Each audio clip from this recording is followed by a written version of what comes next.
In 2007, a small German game developer called Jaeger began work on Spec Ops The Line, a new third-person shooter from 2K Games set to release fall of this year for PlayStation 3, Xbox 360, and PC. The premise is straightforward. You play as Captain Martin Walker, a member of Delta Force. He and his duo of squad mates are in search of Colonel John Conrad, who has gone totally off the reservation in a horrifically scarred rendition of the city of Dubai. See, thanks to some fictitiously powerful sandstorms, the once lush and vibrant metropolis has been ripped to shreds. It's a ghost town, inhabited only by a feeble group of miscreants who refuse to abandon their home. How can these people live like this? It's here that Conrad has unleashed his insanity, killing Captain Daniels, who was the leader of the original team of Deltas sent to retrieve the Colonel. The gameplay in Spec Ops The Line is reminiscent of a Gears of War-style stop-and-pop shooter complete with roadie run.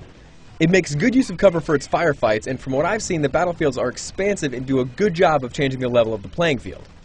Not only will enemies attack from different elevations, but you'll also need to contend with the ever-present element of sand. See, since Dubai is being assaulted by sandstorms, the city is covered in multiple feet of the stuff.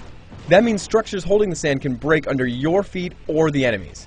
Adding another interesting element is squad mechanics. Unlike in Gears of War, the line allows you to order your teammates around the battlefield. I need you over there! The AI will go about its business without your help, but if you want to send them to specific locations, Spec Ops gives you that ability. Visually, the line is already looking solid thanks to Unreal Engine 3. Texture work and effects are right up there with today's standards, and the advent of sand adds an interesting layer to the graphics potential. An obvious concern is the abundance of the color brown, but the liveliness and unpredictability of each environment will hopefully be able to offset the understandably drab scenery. I was happy to see that the cover you'll be hiding behind can, at least somewhat, take damage from things like rocket blasts and grenades. It's a cool visual detail that will advance the realism of the action. In my opinion, Spec Ops The Line could go in one of two directions.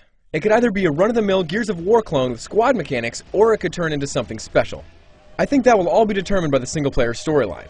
Jaeger says they're shooting for something provocative with the tale of Captain Walker and Colonel Conrad, but it remains to be seen if they're actually going to be able to pull it off. Of course, having Nolan North voicing the main character can't hurt. Don't let up!